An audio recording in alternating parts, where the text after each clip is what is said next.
and welcome to the Night Owl, a show that we do twice a week where we discuss all the latest in pop culture news, TV and movie reviews, gaming news and reviews, and just general conversations of the day.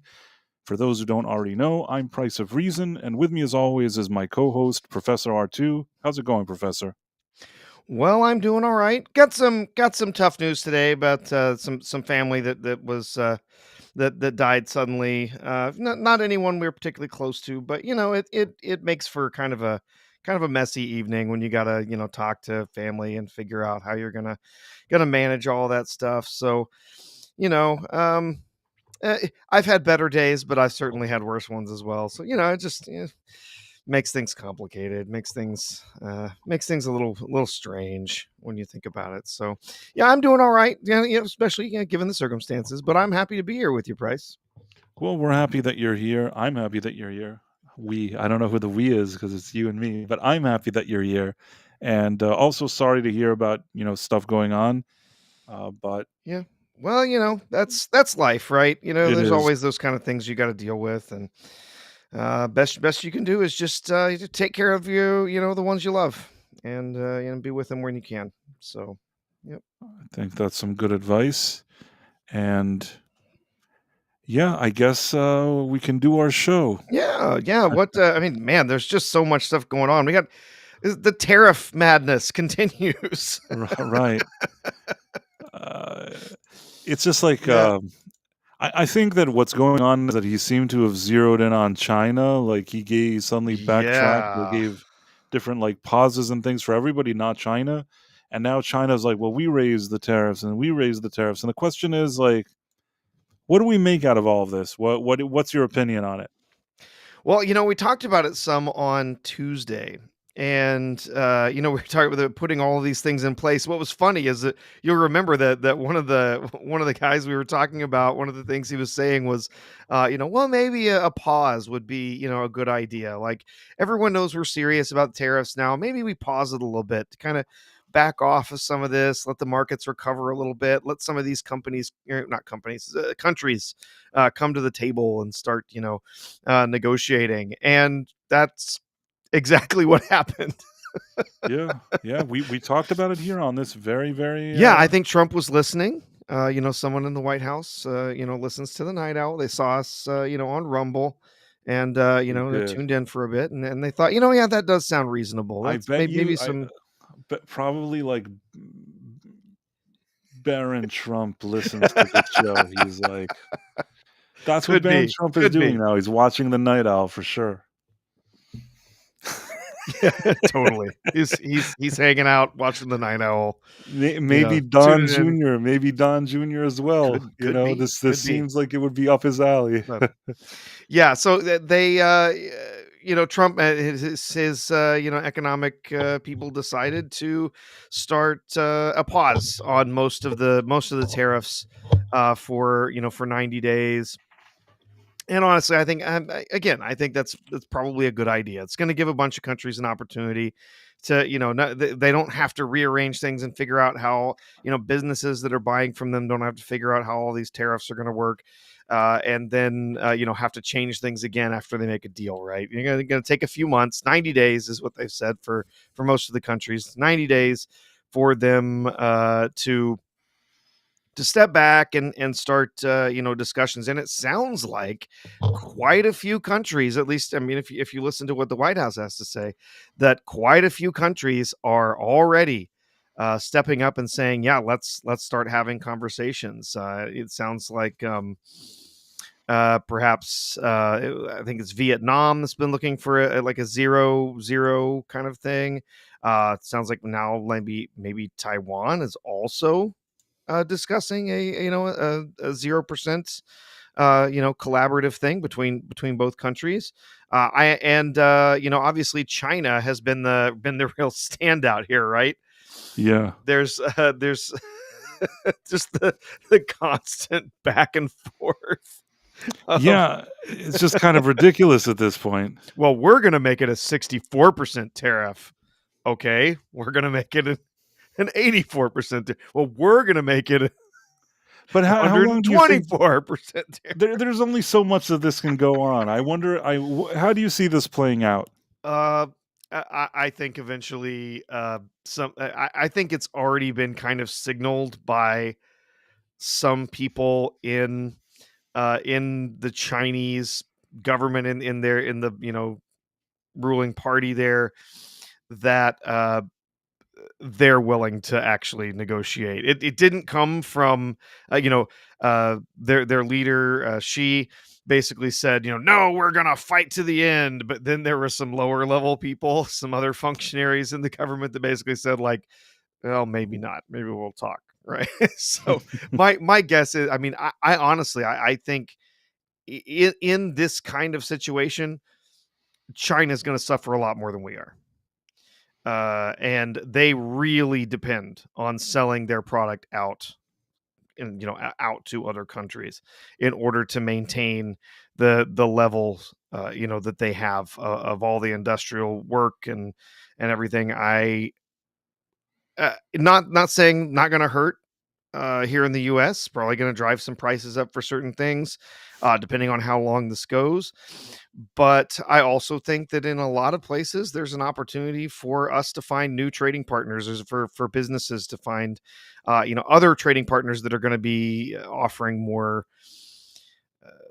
more favorable deals from other countries than perhaps China is. And uh, obviously, like we've said, kind of in the long term, ideally we start producing more stuff for ourselves. We start making more things over here. I Yeah. don't think that we're going to be able to make iPhones over here, right? No, Not usually not there's like for a while. I feel like the iPhones, it's like children in a dungeon somewhere make those, right? I really don't know. I do know this much. I know that there's a bunch of different factories over there that have to put nets around the roof to prevent people from throwing themselves off. That is not exactly that's not really a work environment that I think we want to encourage. you know, at the same time, we keep buying their cheap iPhones, right? We're not gonna people aren't gonna pay for much more expensive iPhones. I don't know. It depends. If they make a folding iPhone, that folds out to like a little tablet thing, I don't know. I might buy that, but I guess it depends on how much they charge for it. If it costs as much as one of those Apple Vision headsets, like $3,600 or something, yeah, you can forget it. But there's yeah, I mean, we do get a lot of goods from over there, but there's, uh, I think there's also a lot of opportunities for businesses to start restructuring and getting a lot of product from more friendly countries, from countries that we're not so adversarial with. Yeah. So, I think we're just gonna have Well, to wait and I see, keep really. saying But it, and we'll just have to see how things play out, you know? yeah, but yeah, I'm hoping that at this point, and honestly, I think Professor? this was. Am I still there? You hear me? Professor? Hello. Oh, I think. Either I can't hear you or you can't hear me. Oh, that's weird. Can you? One of us can't hear the other. Okay. Well, I don't know who's not hearing who. So, okay. Well, I'm gonna. Wait, Professor, are you there? Can you hear me I can now? hear you now. Okay. I Good. I can always hear you. We managed to fix this whole situation. It's great now. I can't wait to watch the replay and see how that goes. It probably has both of us just talking into dead air. We can't hear each other. Probably. Yeah, Jonathan Conroy says he can hear both of us. So Well, if Jonathan Conroy can we, hear both of us, it means that we're on the right track. Bueller, I love Bueller. that we've created this amazing technological platform here on the Night Owl. Only the best, like It's top notch, top it's the tier technology very, for very polished production. everybody. Yeah. So It- yeah. So at the end of the day, I guess what I was saying is that I hope it'll turn out okay. I like where some of this is going, and I can only hope. I think that the big issue really seems to be now with China, and hopefully, Mhm. I don't know how long, but I don't think that nobody really wants this. I think that at the end, some deal will be worked out. You'd Yeah. think, Yeah, and we were talking, when we were here on Tuesday, we were talking a bit about how, you were saying that there was, some videos where they were talking about, the June. They were kinda mentioning something about, that, and I'm thinking, well, if you look, oh, they turned around 90 days. Ah, okay. This was always the plan, perhaps, Bryce? maybe it was. I mean, They wanted to push it up to a deadline, make announcements, talk about it, get it out there, and, make sure that all these countries knew that we were real serious about this, and then put a pause on it temporarily to say, "All right, now it's time to come to the table and let's talk." And if that was always the plan, that's exactly what happened, right? So, right, I'm interested to see where it goes over the next couple of weeks. I think there's going to be a few countries that are going to be very, very interested in stepping up and making sure that we can that we can set up some sort of trade deal that's going to be more favorable for us here in the U.S. than it has been in the past. Because yes, there are a lot of countries that had some very unfavorable terms for selling U.S. product inside their borders. So, true. we will wait and see. But I honestly think this is going to turn around and be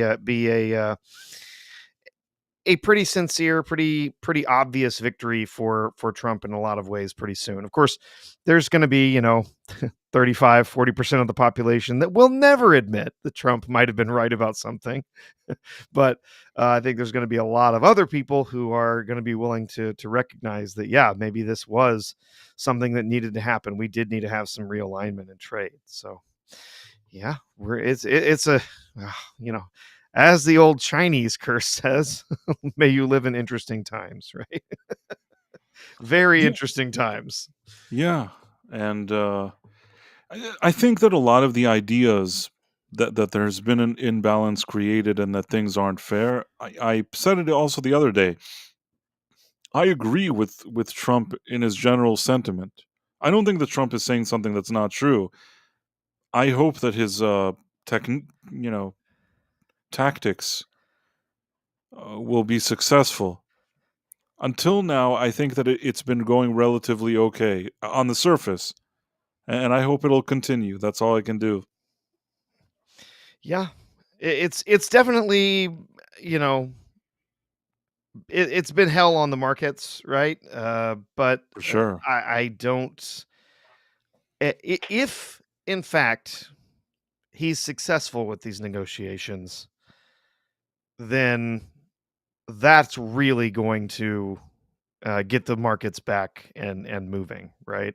If they recognize, oh yeah, uh, now we've got a lot more favorable terms for businesses to sell their products elsewhere, and we've worked out the kinks in bringing products in, and maybe we have even more reliable trading partners worldwide. Then that's going to be a huge boon for business, and people are going to start, putting their money back into the markets. So yeah, you know, I it's been a wild ride. I think it's gonna continue to be that way.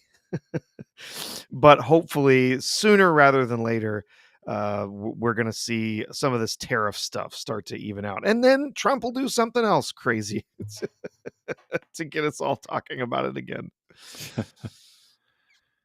Yeah, I mean, he knows how to keep whatever you want to call it, the media or whatever, people on their Oh, on he does. their toes. Oh, yeah. Oh, they love nothing more than to pounce on anything that he does to try and, point out how destructive his choices are and how bad it's gonna be for the country and, yeah, yeah, whatever. And then, of course, yeah, he turns the tables on him and, uh, you know, thing things turn out much better than they had initially said they would. So, I mean, listen, it's so wild.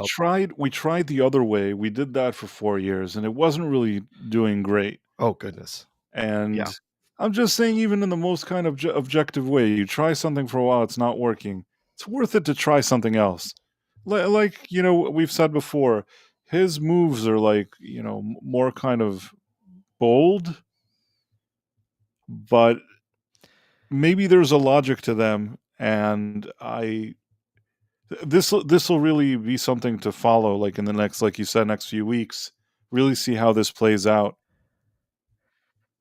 Hopefully, Oh yeah. it'll go well. That's all I can say. So, oh gosh, what else? What else was there today? Price. Oh, did you see that they're moving towards eliminating daylight savings time? They are, Yes. but they already Yes. moved it this year, so it would only take effect at a later point. Correct? Yeah, well, that depends on what they decide to do. Let me see if I can find an article about this real quick. So So, they're gonna change the um, clock again suddenly? That's too soon. Like they no, no, already. no, no, no. They wouldn't change it right away. No, no. They would wait until like the next time when it would switch. But Right. it's let's see. They just say we're not switching this time. Started in basically yeah. So it started in 1974. I think was when they first signed daylight savings time into law.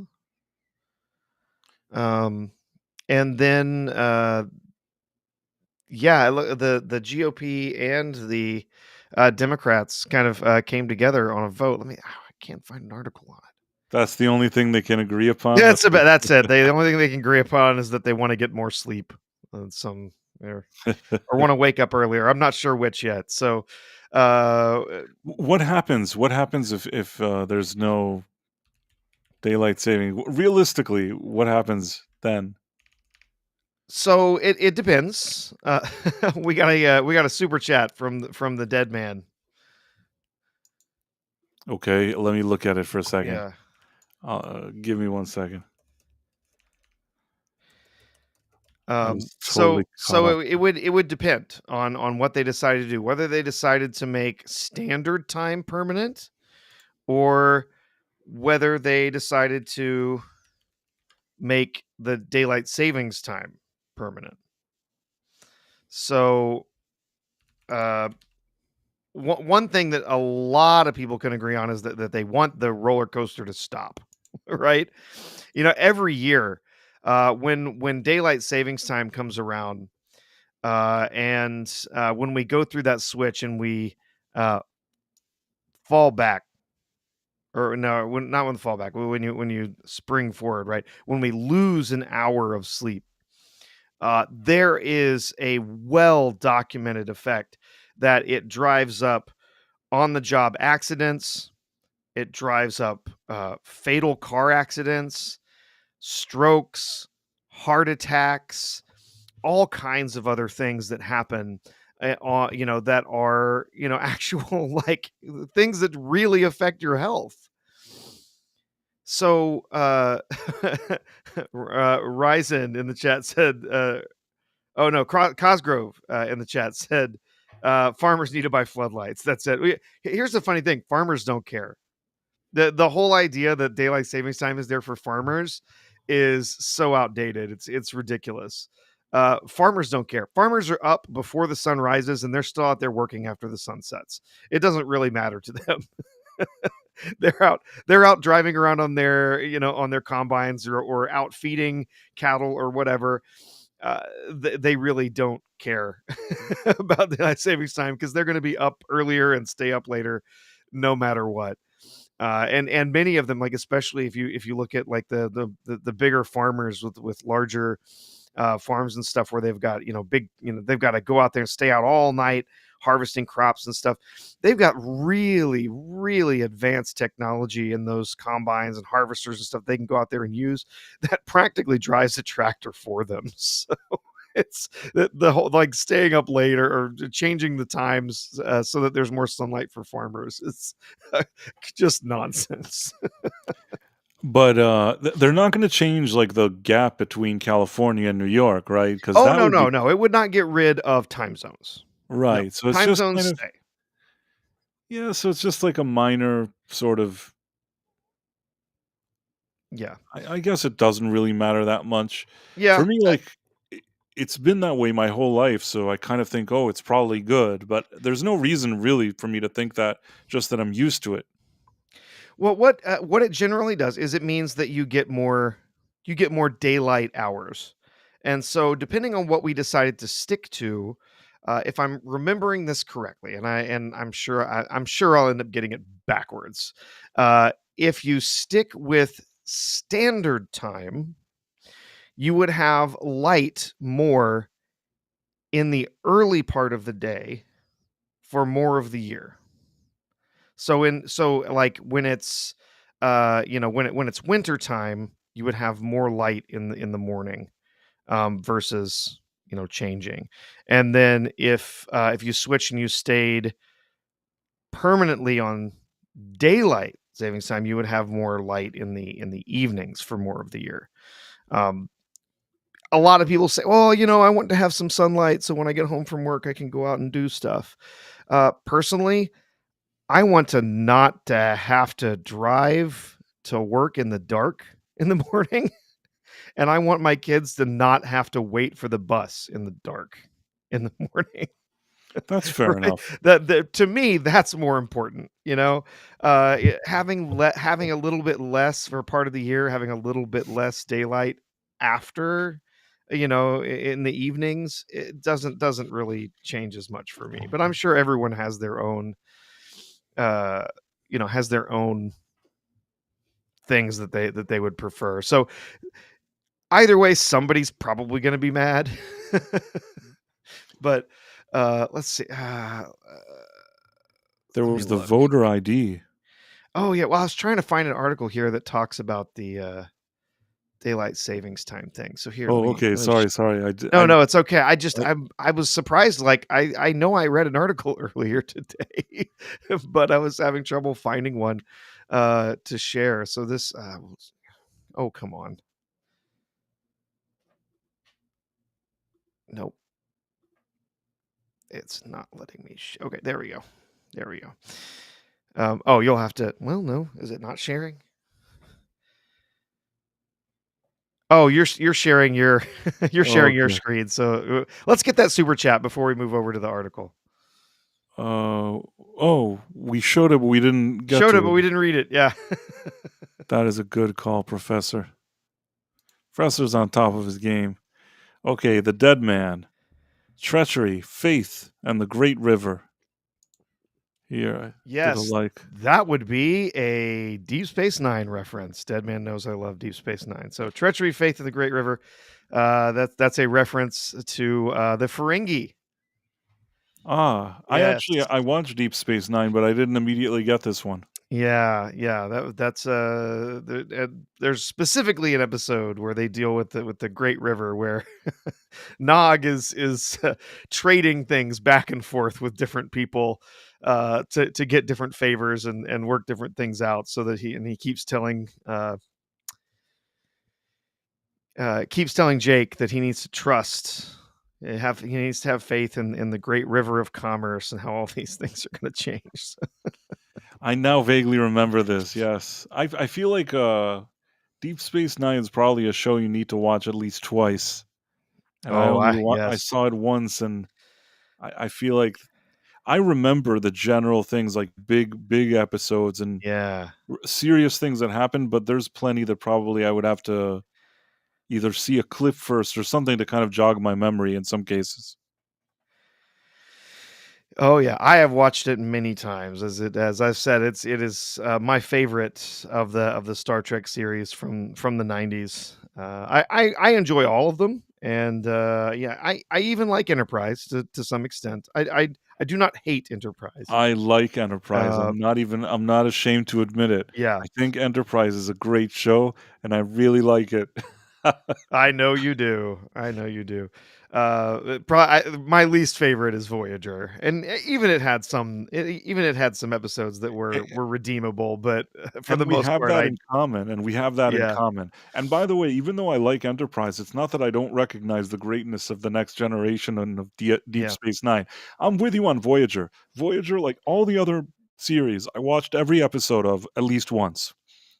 except for what's his face? Yeah, it was, oh gosh, it was probably 6 years after Voyager wrapped up that I went back just because I had the time, I I've guess, never. that I went back and actually watched all the episodes of it. There were dozens of them that I skipped 'cause, uh, after, uh, after they brought on the My Little Borgs, the Borg kids, like, I was I, just I like, have a "Oh, confession. jeez." I've only watched one season of Voyager and I Oh. stopped watching. I don't know what happens later. I know the characters on the show and I know the show generally. It's just somehow it didn't really capture me after a season. I kind of lost interest. And people tell me, well, if you stick around a few more seasons, maybe you'll like it. But that's like a big commitment, you know? Oh, yeah. Yeah, after they brought on they rescued some Borg children, and oh my god, it's cousin Oliver, right? It's like just completely jumping the shark. I Yes. hated it. And I said, "Nope, I'm done. I lo Thanks." I love how Cousin Oliver is, like, something that for decades now, you say Cousin Oliver and everybody knows what that You know means. exactly what you're talking about. Yep. So they brought And the fa on some just character that's only there to like, "Oh, look, we're gonna appeal to some new audience or something," right? It's oh, it jeez. always fails. When you see the Cousin Oliver, you know it's finished. Yep, yep. It's like jumping the shark, right? That like we kept that reference all the way, from Happy Days. And so, Right, yeah, the cousin Oliver is the cousin of of jumping the shark. but, as a kid, I remember watching it, and it was rather odd that this cousin was there. Yes. I watched the Oh, Brady yeah. Bunch when I watched, like, reruns when I was a kid, and, when you watch the reruns, they just go through them, and at some point, they'll show you those episodes with Cousin Oliver. You really don't quite know what you're looking. Yeah. You You're like, don't un "Why is this kid what's here?" this kid? What does he want exactly? And then Uh, they give you so little of it. It's not like they drained you in it. It was like a few episodes, and then it was gone, like, the whole show never recovered. yeah. The whole show died. Yeah, and then Voyager also had Neelix. Ugh. Stephen Mack. Stephen Mack said in the chat, "Sure, there's Neelix, but there's also Seven of Nine." Yes, yes, and as the dead man has stated, yes, Seven of Nine did have some great assets. I liked her. Right. I mean, I like the actress that plays her. Yeah, I thought she was fine. I didn't But mind the character at all. I I like don't I like her character better than I like Janeway. Yeah, I mean, I don't have anything against her, and when I saw her in other places as that character, even though it's like Kurtzman Drek era, I always have like fond feelings toward her. Like Yeah, Jerry Ryan, I think that she's a likable actress. yeah, yeah. Well, she came in and actually tried to do hard work. She was just not just her assets. She did actually, No, work really hard that is the to best bring something to that combination. It character. is the best combination when you're bringing something to the show for real, but also your your appearance is positive. Oh, the dead man. I think we lost the plot here, Price. The dead man says that his point in that super chat was that we need to keep the faith with Trump, right? We need to trust in the great river.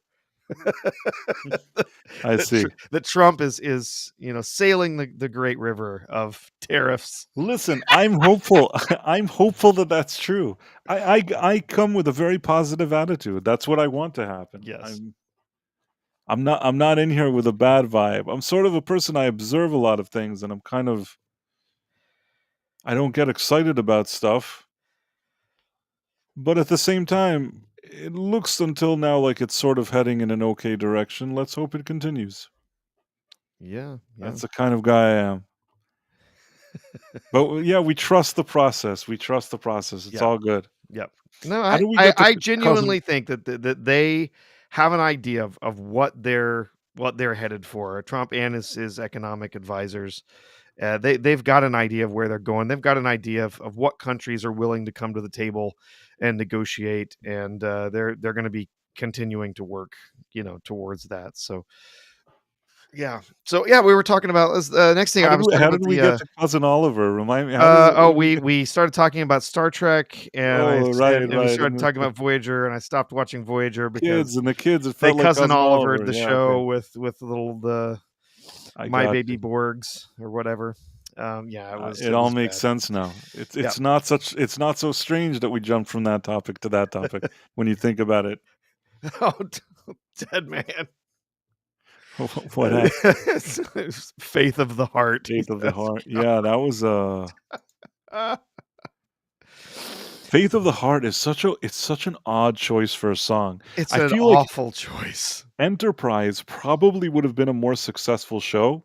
I know this is a weird thing to say, but if it had, like, some kind of, like, cold open and then, like, you see the something on the level of, like, a Next Generation or Space Nine music, you If it have something had that if it had an orchestral theme, had to if you did that, I think people would already, like, that would feel more fondly about the show, just, like, kind of getting into it with that vibe, you know what I mean?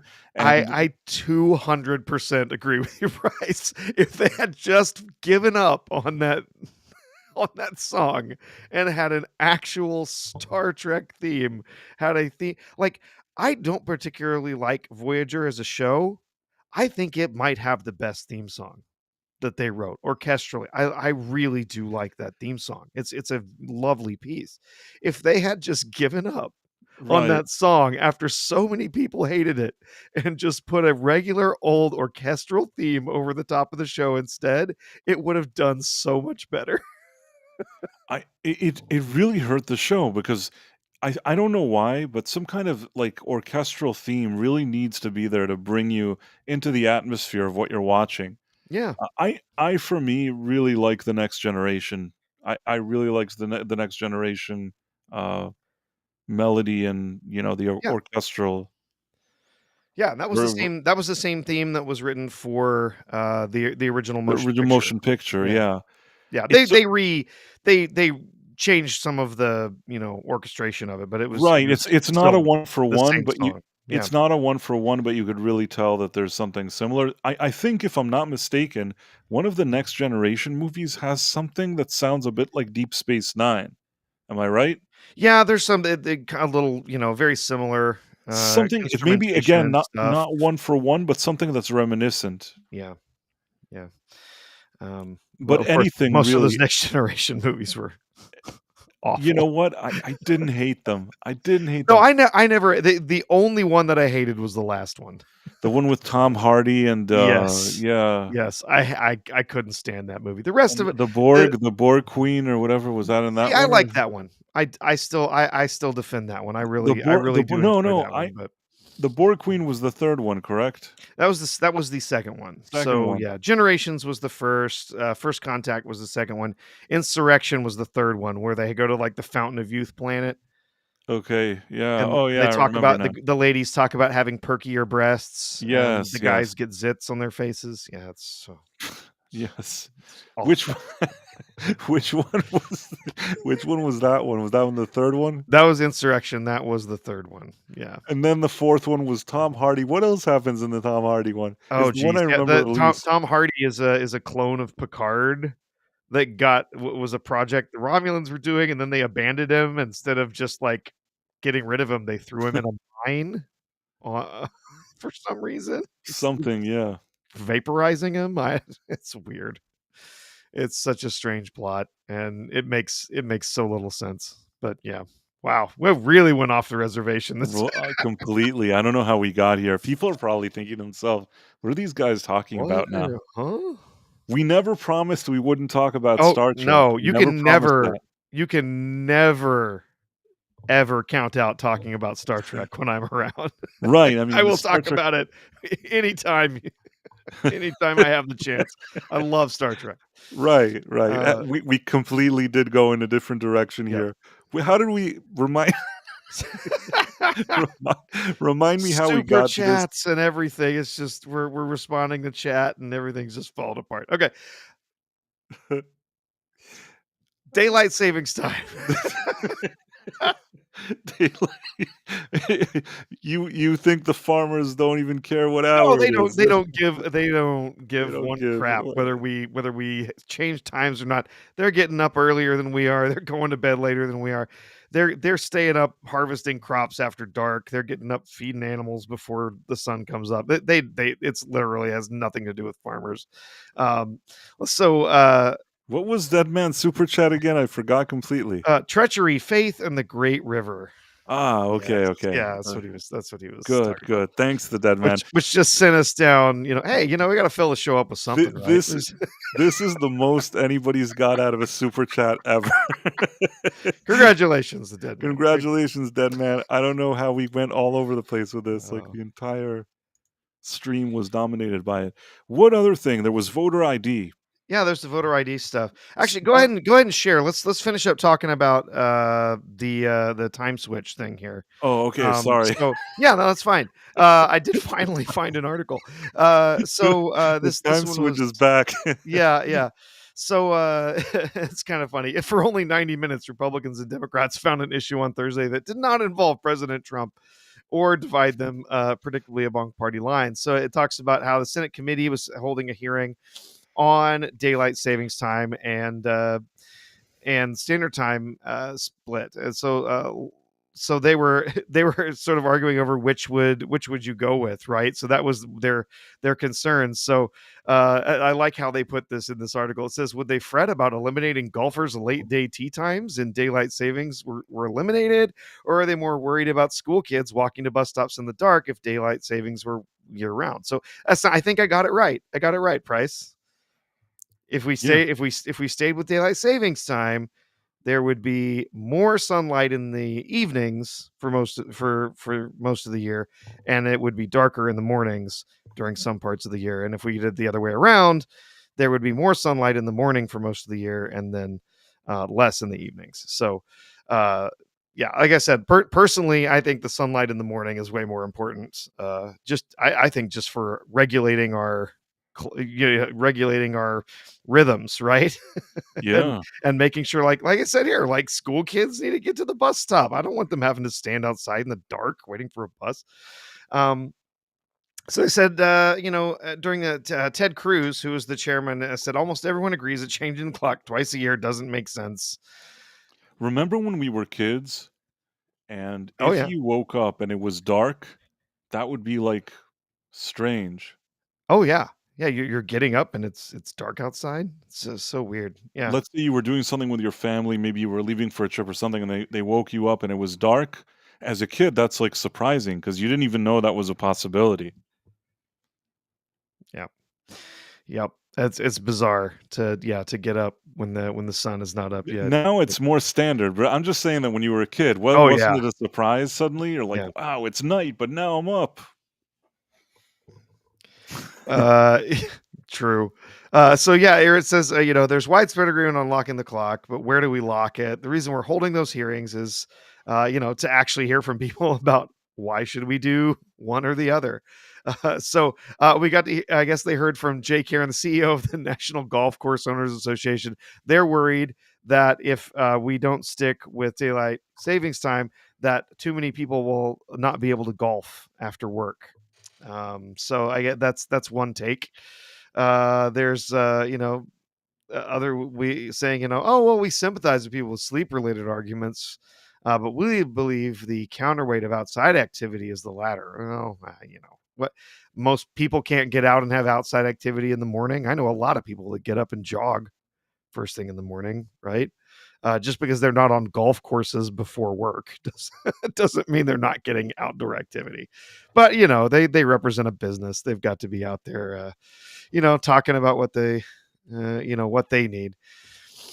Other people had other things that they had to say, but it sounds like maybe we're actually moving forward with this discussion. This has come up so many times.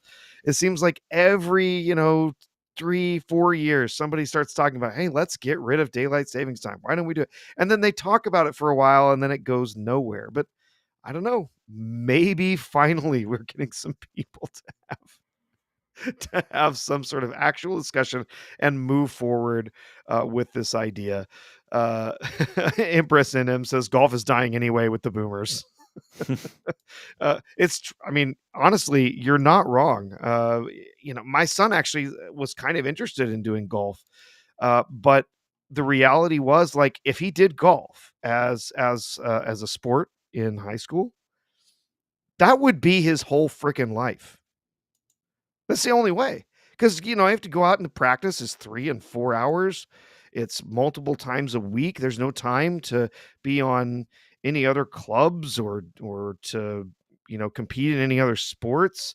It takes such an enormous amount of time to play. And he just decided, like, I don't want to commit to just this one thing and have no room for anything else. But yeah, interesting. So, yeah, we'll see. Hopefully, we're gonna keep hearing more about what's going on. It looks like we got another super chat. Price. Okay. Another super chat. The Dead Man for $5. Once again, here for the Beefaroni Fund. I will talk about Star Trek anytime. Gotta go. Well, All right. thank you, and thank you for giving us this parting gift, the Dead Man. Always great hanging out with you. I see that Marla Sharondoff is here, and she was saying how much she liked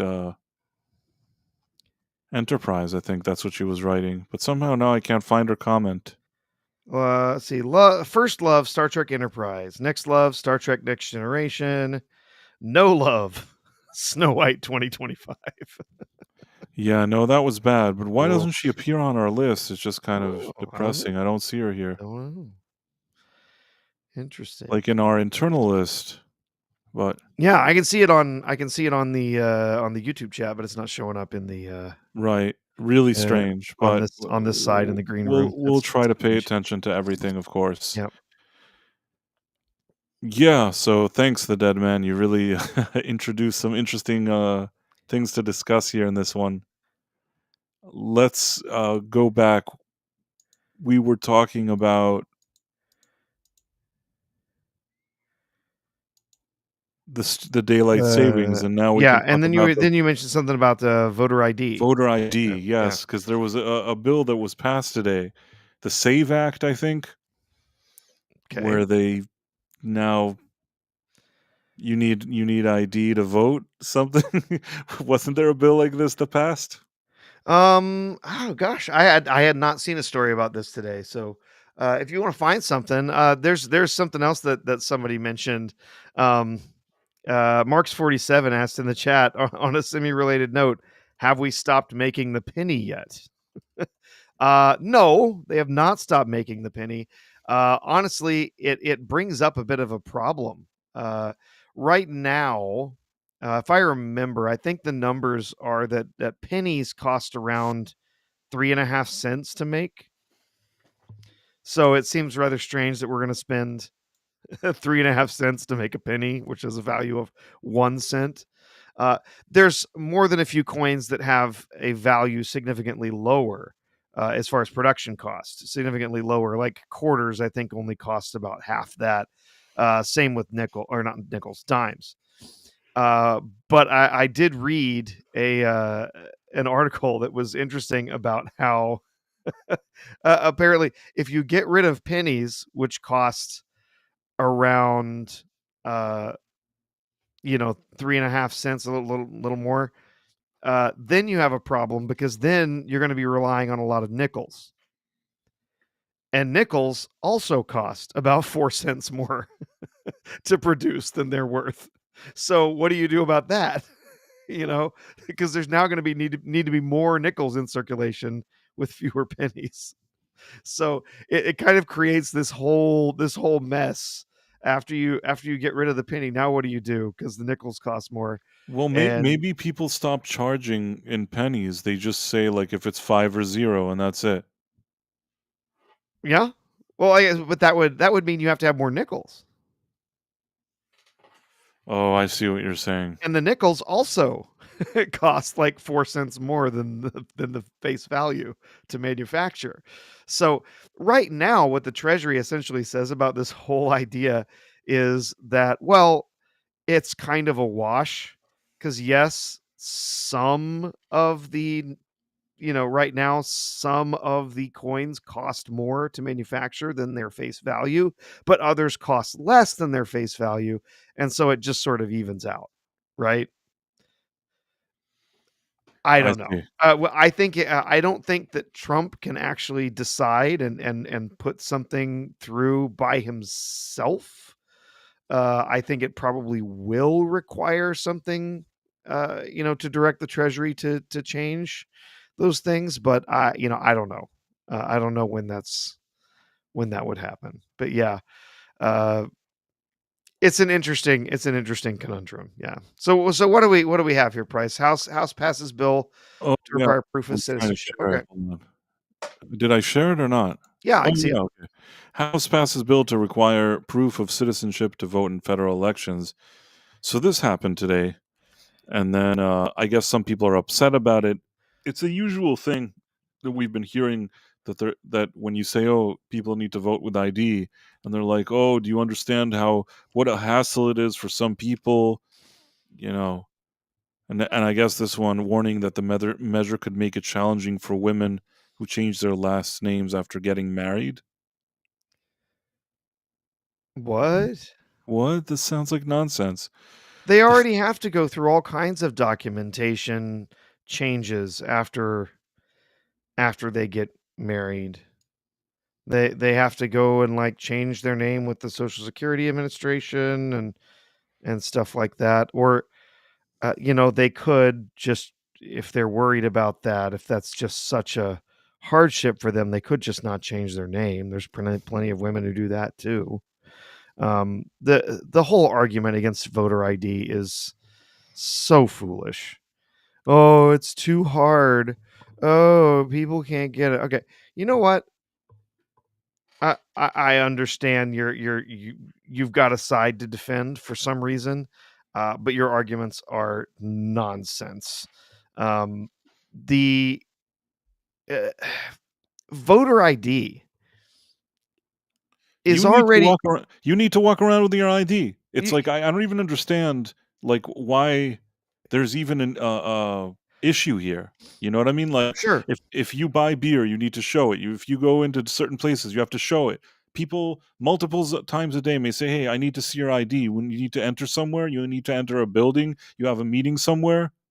There's so many reasons why somebody should have their ID, and it's like, "Oh, this is the end of the world." Like, not everybody can carry ID on them. No, everybody is supposed to carry it. Yeah, Sorry, you but you go need on, go it. on. You need it for so many things in life, right? You need to have ID to board a plane. You gotta have an ID to I mean, hell, I had to show ID a few days ago to buy some cough syrup, right? Like, Totally, it's totally, man. you gotta have voter ID to do all kinds of things in life, opening bank accounts and whatever. They were totally cool with forcing you to carry around a a vaccination card so that you could go into into certain buildings or eat at certain restaurants or whatever in states all across the United States during COVID. They were totally cool with that. You better have your damn vaccination card if you think you're going to come to a concert or whatever, right? Yeah. Totally cool with that. But the idea, no, no, no. If you're going to vote, that you don't have to prove that you're the voter who's showing up, right? That you don't have to present something. The other ridiculous argument about this, oh, it's such an impediment to them coming. They uh, okay. People aren't stupid. People who live in rural areas aren't stupid. People who live, minority districts aren't stupid. If you tell them that the rules are you got to have ID if you're going to show up to vote, then they'll do it. If they, if they've got to, follow certain rules or whatever to get an absentee ballot, well, guess what? That was the rules for ages, right? Most places didn't have, you know voting that you could just have your ballot sent to you all the time. You had to request it. You had to sign up for it. You had to follow rules to verify that it was you for your ballot. To argue that, oh, it's limiting access, it's racist, blah blah blah, whatever. Over 70 countries, including most of Europe, require ID to vote. Yeah. So if that's so backward, if it's so ridiculous, why do all of these other countries do it? It's such a ridiculous argument. And if they can move this forward, I'm glad to see. There was a few people, a few Democrats that were moved over to support it. I'm glad to see that.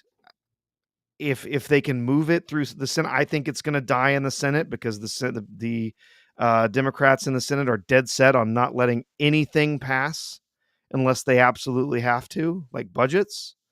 So I'm afraid it's probably going to die over there unless they can sneak it into reconciliation or something.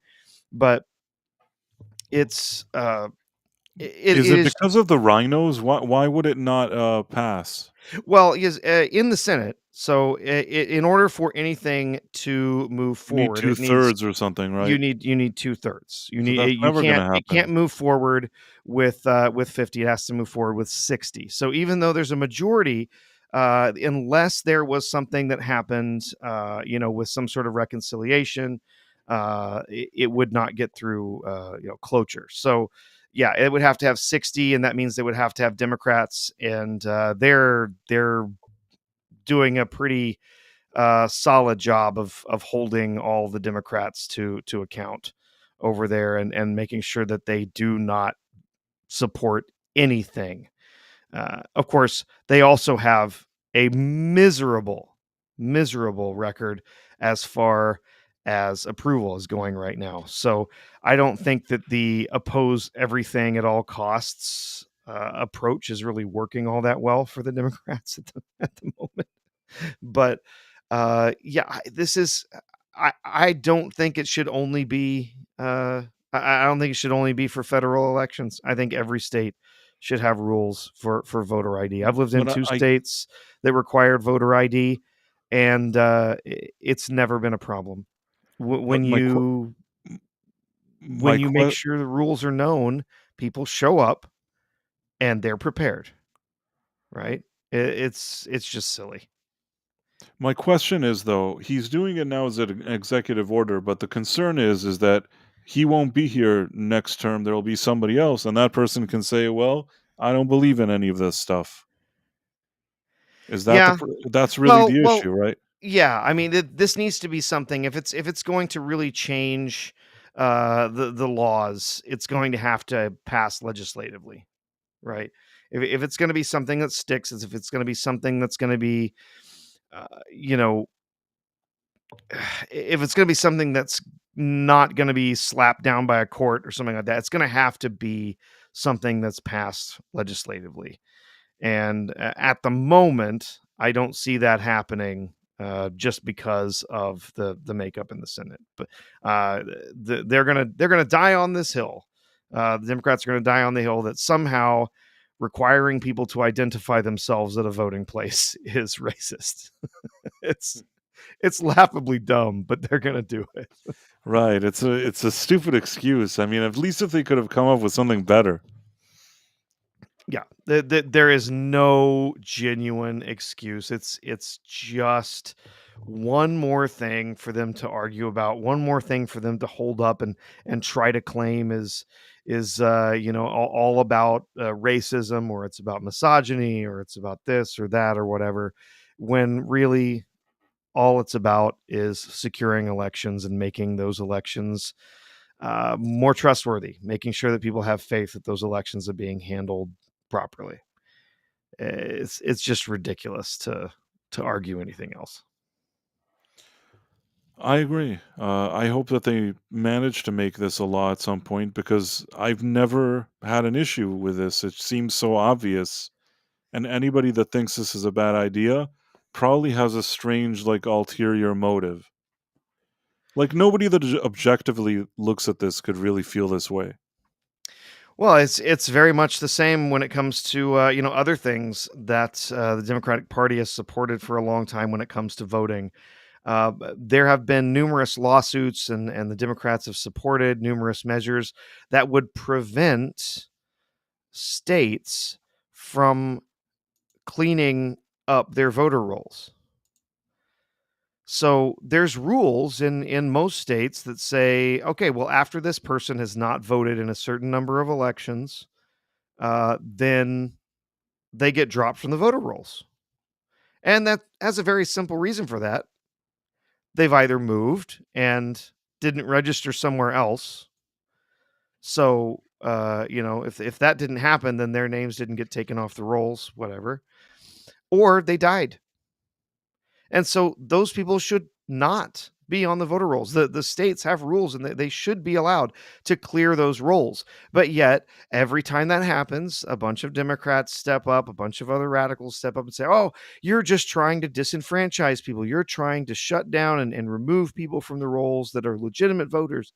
When the truth is, no, what we're trying to do is to make sure that there's not people registered who shouldn't be allowed to vote, that there's not extra people on the rolls who are dead or moved or whatever, that somehow could have votes cast in their name. It's a very simple process and it's a straightforward one. But every time you that it comes around, the people who are in charge of the elections of these states come up and they say, "All right, well, it's time for us to drop certain people from the rolls because they haven't voted or whatever." And it every time, you get this same reaction, same kind of thing that you get with the voter ID. "Oh, you're trying to disenfranchise people." It's like, "No." We're trying to make sure that we have clean voter rolls. We don't have people on here who, might somehow magically turn up after they've been in the grave for 3 years and start voting, right? It's ridiculous, right? So Yeah, there's no legitimate reason to oppose voter ID. The only thing it can be is fraud. That's it. right. So, Or you really do somehow you just really racist somehow and actually believe that minorities are too stupid to know how to get an ID and vote. I don't believe that.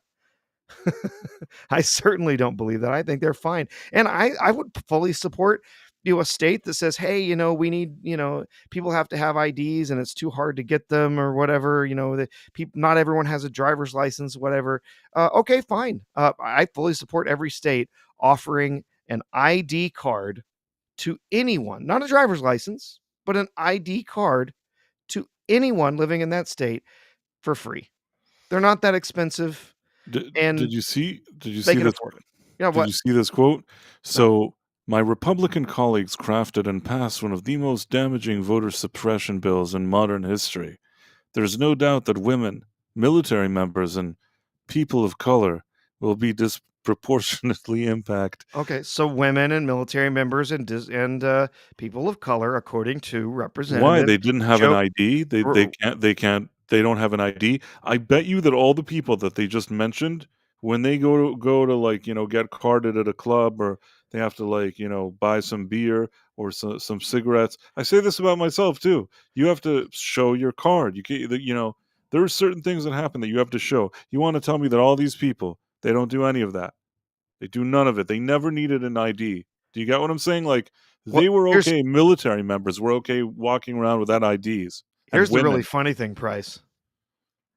In What? just about every situation, if you're in the military, you have to have your government issued military ID with you at Of all course. times. You have to have it on you at all times, At all exactly. times. All times. And I would bet you that the vast majority of states would allow a military photo ID as a form of ID for voter Yeah, I don't think for they're the voter problem. ID. I think they can be accommodated, and women, if they have ID, it's great. I don't know what the problem is. People of color, so you're saying that people of color they're the type that don't like getting IDs. That's really dumb. It doesn't Yeah, work that way. no. Even if I'm going with this theory that there's some like low life somewhere that doesn't like, doesn't prefer to get an ID, even he'll get an ID because even he knows that he needs one for certain things. He can't Mhm. get around. He needs it. Yeah. Joe Morrell there, uh, he would not be able to get on a plane and fly back to New York without an ID. Exactly. And those Exactly. military members are carrying ID. There is no reason to believe that women or people of any color Right. would have difficulty in obtaining an ID. And again, I recognize, in many states you have to pay a fee to go and register, get a driver's license, and maybe you have to pay And to get everybody some does kind. this. It's the one thing that everybody does. Well, maybe you, and again, maybe you have to pay to go and get some sort of non-driver's ID, right? I know people who have to carry ID. They don't have a driver's license. I have a friend for many years who was legally blind. She did not have a driver's license, but she did carry ID with her, right? Right. And so she had an ID that she had gotten, and it costs money. Well, again, I would be perfectly fine with saying, okay, we're going to pass voter ID. Anyone who needs an ID, if you can't afford it, now you still have to pay for a driver's license, but if all you need is identification, that's free. You come stand in line, fill out the paperwork. Here's your ID, right? I think that's completely reasonable. So, but yeah, Yeah, it's totally. it's just so much It seems like the only people ridiculousness. that would oppose it have some other sneaky reason to do it. It doesn't seem like anything logical. It's all like you said, a bunch of excuses.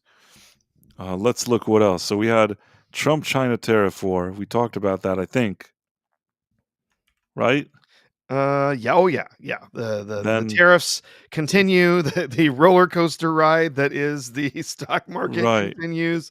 I think that's going to calm down a bit over the next few weeks as they recognize the tariffs that are going to stick for the moment are going to be on China. That is going to cause some issues in the market. It did today, but I think things are going to calm down a bit as they start to realize that yeah, there are a lot of countries that are coming to the table during this 90-day window where a bunch of these tariffs are paused. So Yeah. hopefully there's more countries that step up, like Vietnam, like Taiwan, that are saying, hey, let's just work out a deal. Forget tariffs, zero for zero, right? You can import goods, into our country. You can get things from us, and there's no tariffs involved. Just forget it. I mean, Right. that would be great if some deals like that were put together. Yeah. And voter ID pill passes. We talked about that. Now we have Disney to lose money. Disney losing So you know how we money? you know how we were talking about how China doesn't want to show American movies as much now because they're annoyed with the Oh, tariffs. yeah. So yeah, so there was this situation today that James Cameron was talking about that, and Oh, w- no, oh, yeah, James Cameron is big worried I about, mean, he's big worried about his Avatar movies because for that's about sure. the only thing that's actually been, an American thing that's actually been making money in China. I'm trying to think what he said though. He said something weird. Something it was actually it all happened on the same day, so I couldn't help but think about it because Avatar is one of those only movies that in China people actually go see. Those movies are very successful in China. So if China wants to stick it to Hollywood, most of the movies it doesn't really mean a lot to them, but to Avatar it probably actually will. That's a movie that it will mean something to. James Cameron was actually talking about something else. He said something about AI and how he's like, "Oh, Hollywood movies need to keep their costs down." Maybe he's stressed over this China thing. I think it's all connected somehow, even though it wasn't clear. Do you get what I'm saying? Yeah, yeah. When I think about it now, I just pieced it together that on I this do remember I heard something about him talking about using AI to be able to, like, save money. Right, on and the I movie was thinking to making myself, I said, process. "What does this hypocrite wants? He like wastes the most money on his movies. Like he's the guy that wastes the most. Why is he suddenly saying this?" And then when I think about it now, maybe somebody called him and said, "Hey, China, instead of making like $100 million, you'll make like $3. What do you think about that?" Like I think that this genuinely stressed him out. It might be. That is one place where movies have actually been doing have done really well over in China. The Avatar movies have performed extremely well in China. Right. I Again, mean, I don't think it's like half of the money that they made, especially no, with it's their not box half of the office money. returns from China are so small. But I guess for Avatar, maybe they mean something. For most movies, they probably don't, but I think that, like, in Avatar's case, maybe at least it means something, but maybe that's still not the majority of the money. But, obviously, he suddenly started talking about, like, "Oh, costs should be kept down." It's like, who are you lecturing to? You're the one that's always James Cameron is always the guy that he makes a movie, and then you hear like you read a report or a news or something like that, and it says James Cameron just broke the record for how expensive a movie can be. How many times have you read that? You know what I mean? You read it with Terminator 2, you read it with Avatar, you read it with Avatar 2. And honestly, with Terminator 2, I can at least understand because the movie was pretty cool. But this Avatar thing is such a. Did we really need more movies like this? oh, I couldn't care less. I thought the first Avatar movie was awful. I didn't like it at all. I thought it I was mean, I guess awful's mean. I thought it was mediocre. I thought mediocre. I it think was a that that's a weak good way to plot. put it. And the second one actually, maybe even I liked a little more than the first one, but even that second one was pretty forgettable. I watched it and I didn't hate it, but I walked out of the theater and, 3 days later you asked me what I saw in this movie and like I sort of remember, but it's super forgettable. Sure. Yeah. I didn't even bother seeing the second one. The first one just left me cold. I would argue that the second one was better than the first one. I know it's a strange thing to say, but I feel like that probably I think I like the second one better than the first one. That's not that strange. There's plenty of times some that the follow up can be a better movie. I And maybe I was also starved for a while. There were so many bad movies and I went and it was like you sit in the cinema, you can't not appreciate some of James Cameron's work. I know he's making these annoying movies and he could be really annoying, but it's not complete crap. It's not like I watch it and think that it's like a disaster. But like you said, it comes off as just mediocre. Maybe intriguing yet mediocre. okay, Do you get what I'm saying? Like there's potential for something interesting, but somehow it's like I agree, it's mediocre at the end. yeah. I like I said, just nothing about the second one interests me at all. Nothing about the third one interests me at all. No, At I don't. I all. don't. I don't care. Especially the sad thing is, I'll probably go see the third one. I already saw the first and second one. I'll probably go see it. In for a penny, in for a pound, says Price. And just like with the second part, I won't know why I'm even going.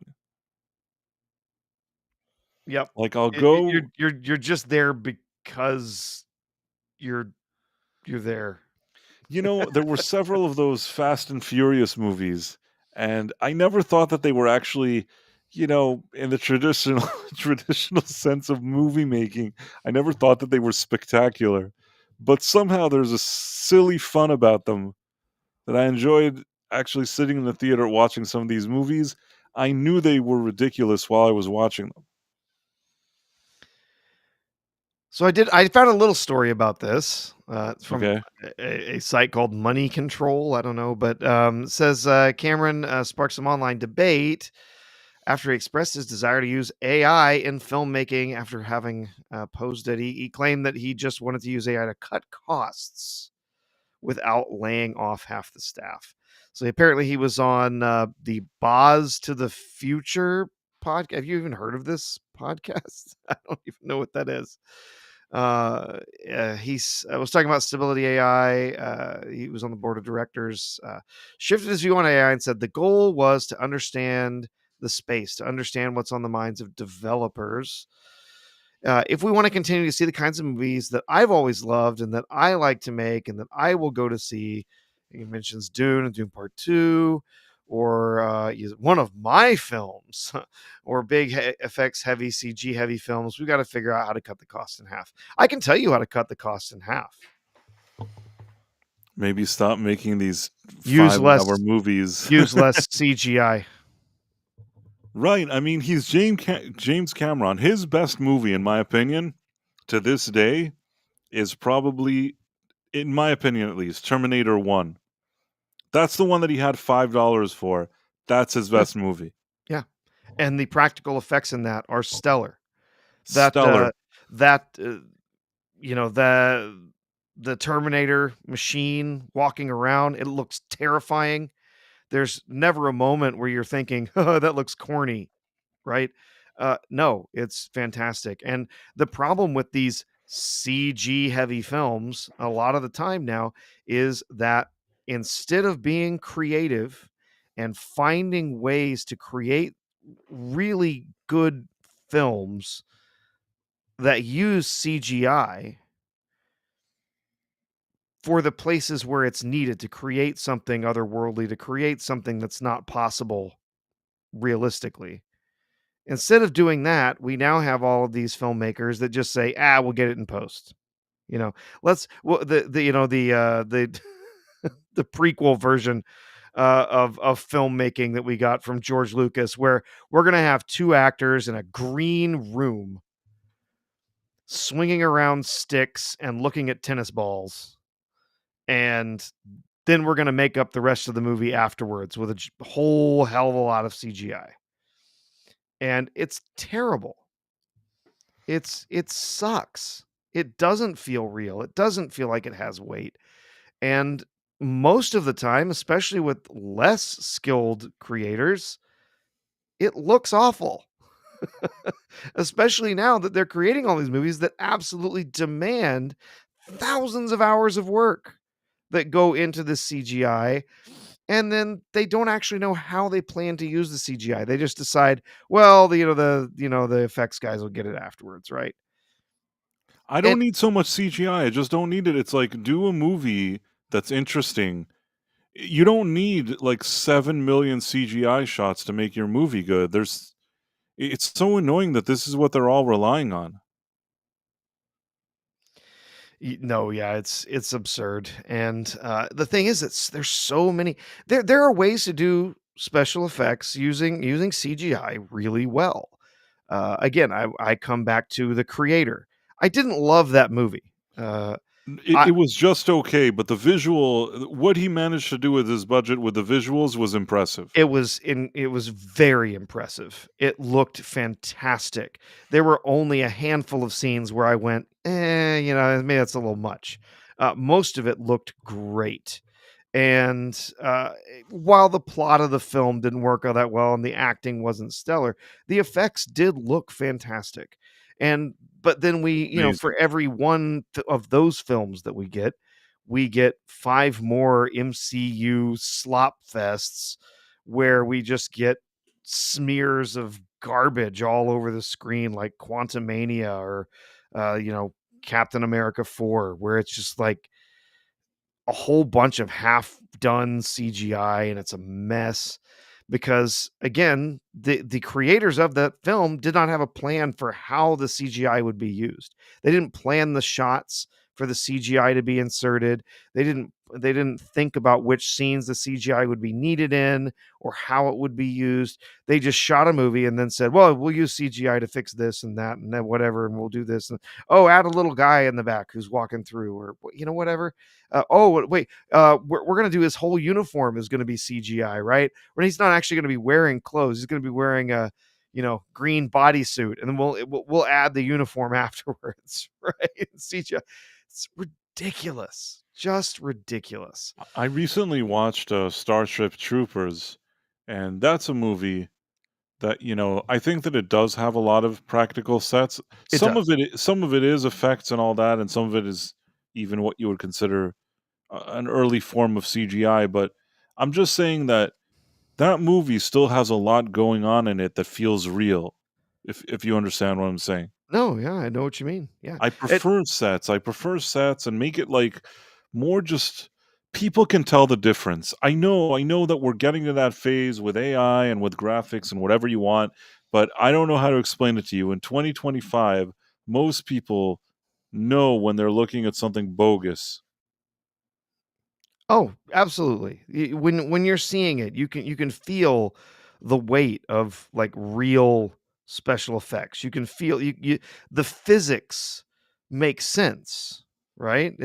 Because it is actually in reality, and it's actually moving, and when they're doing shots with miniatures and stuff like that, even then, like when it's done right, it's done well with the right lenses and the right motion, and they add a weight to it that doesn't exist there when you're just doing it with, some cheap CGI.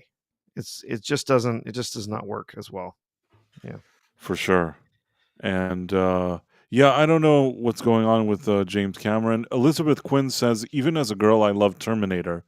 And yes, Terminator 1 for me, that's the real deal. Now, I understand that in the second movie, he had more money and he did the CGI there and whatever. It looks fantastic in the second movie. I love the second movie, the visuals that it has until this day. Absolutely love what I see there. When it comes to the actual storytelling, the first movie has the best story. The first Yeah. movie is like Yeah. is a storytelling. If you think about the first movie, watch it and look how the story plays out. I love how it plays out.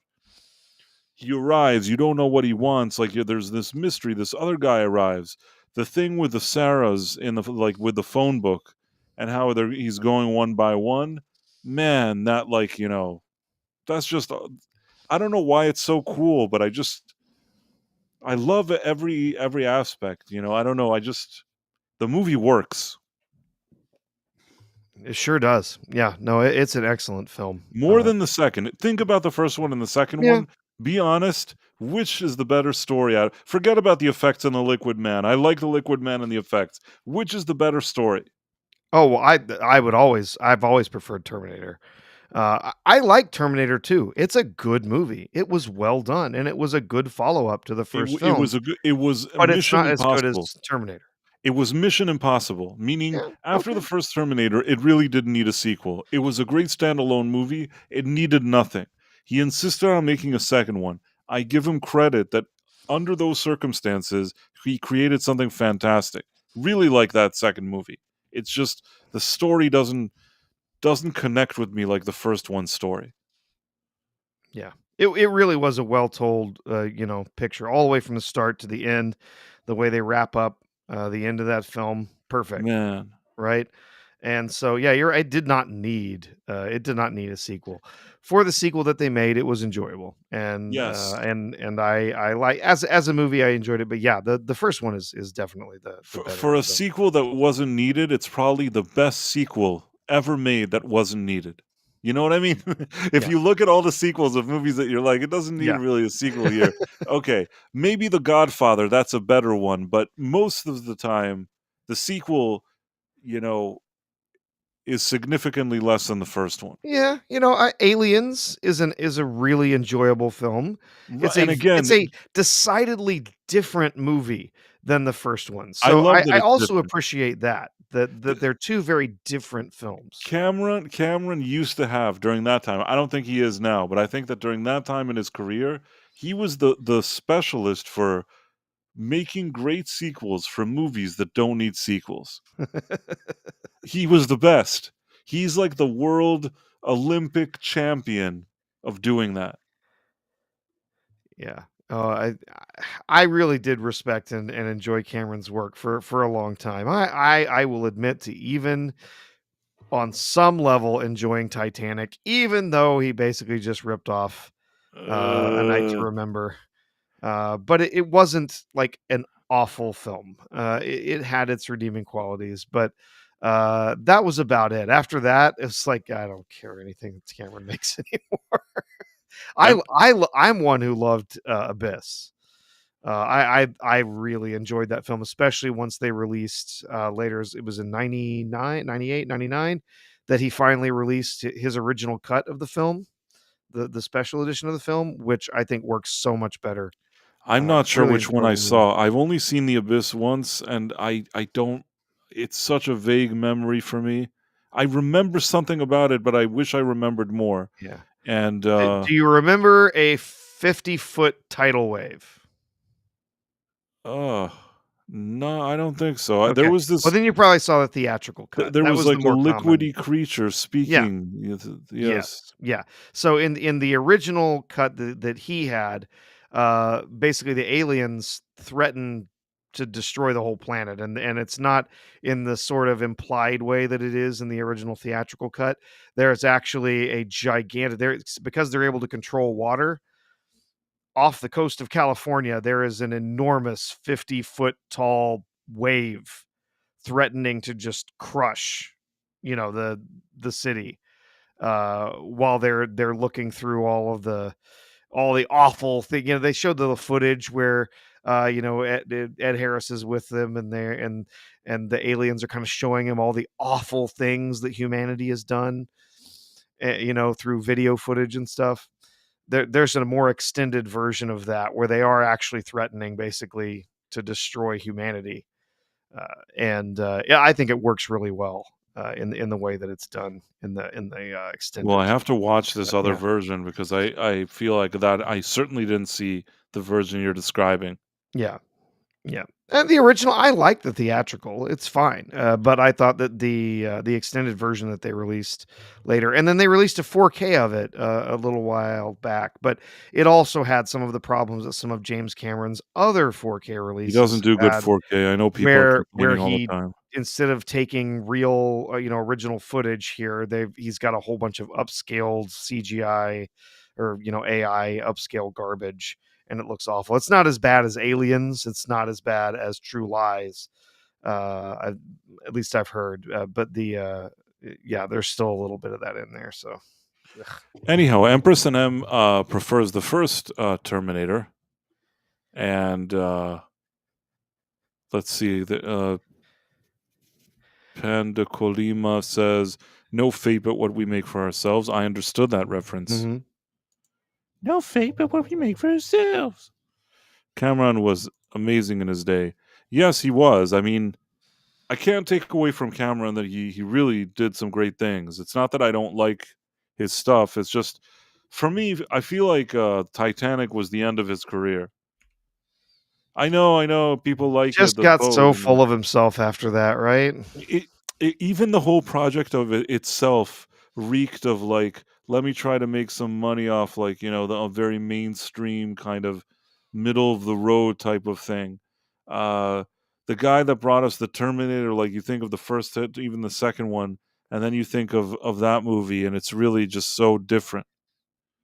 It's like a waste of talent. I know that's a terrible, and that's how I feel also about his Dancing with Smurfs movies. Also a waste of talent. Are they watchable? Is he a good director? Sure. Is it possible to watch some of his stuff, even stuff like Titanic? It's possible to watch it, but it's like if you have Michael Jordan, it's like Michael Jordan playing baseball or something. Mhm. Remember when Michael Jordan wanted to show that he could play baseball? Yes. That's like James Cameron with these like blue Smurfs and Leonardo DiCaprio in the ocean and whatever. That's the way I see it. Marla Yeah. Sharondoff loved Titanic. I'm sorry, Marla. I respect your opinion. It's fine. I know people that like that movie. I just like thought it was just kind of dumb to me. But also, don't forget, I'm a dude. So, like, Yeah. all this kind of Yeah. romance angle that the ladies were so excited about, like the love story with Leonardo DiCaprio. See, I don't really have those kind of sentiments. So, none of that matters to me. I watched a movie, and then at the end, some annoying lady, she threw her treasure in the ocean. And then I think the movie ends. That's what I remember from Titanic. There's a treasure, everybody wants it, and that lady throws it in the ocean. Do you know what I'm talking about, Professor? Oh, yes, yeah. That in The and of heart of itself, the ocean. how can you forgive that? How that makes the movie unforgivable. in my opinion. It's rather silly. I waited 7 hours. I think the movie is, like, 7 hours long, and at the end, she's like, "Ee," she throws it in the ocean, and I'm like, "Oh, come on." So, Elizabeth Quince over on Rumble has some different thoughts about Titanic. Very different feelings from Marla. What what does Elizabeth say? Uh, please stop referencing Titanic. Still to this day, twitch on hearing it referenced. Worked in a bookstore at the time. Women went batshit crazy over this. Yeah, it Oh, was a they did. movie. Elizabeth, you're right. It was a movie for the ladies, but like ladies that are really looking for kind of a very low level kind of cheap thrill or something. It wasn't. It was very not sophisticated. Yeah. Oh. Whatever. Yeah, He made it money. was kind of the romance novel version of Titanic, the story of Titanic, right? Right, and that for me is what like why the movie doesn't really it's not a draw for me. I watched it once so that I could say that I've seen the movie. I watched it many years ago once, and, I think actually somebody gave it to me, like, on a video cassette or DVD or something. I watched it once, never watched it again. Marla says her dad had a heart of the ocean necklace made especially for her. Did you throw it in the Just ocean? throw it in the ocean? Did he put, like, rubies in it and then he threw it, into the ocean? Chuck it in the ocean. Oh, yeah. I would be really disappointed if it all went into the ocean, but Yeah. it's okay no Well, matter what. there's so much plastic pollution out there already, and probably shouldn't be But really in that throwing things in the Titanic movie, ocean. that annoying old lady. She was annoying to Everyone's begin with. favorite annoying old lady that they love so much. She was annoying from day one. Let's see, what else do we got to talk about, Price? Uh, Talked about Disney losing money potentially on Avatar on and Avatar. James Cameron saying weird stuff. Titanfall 3 soon?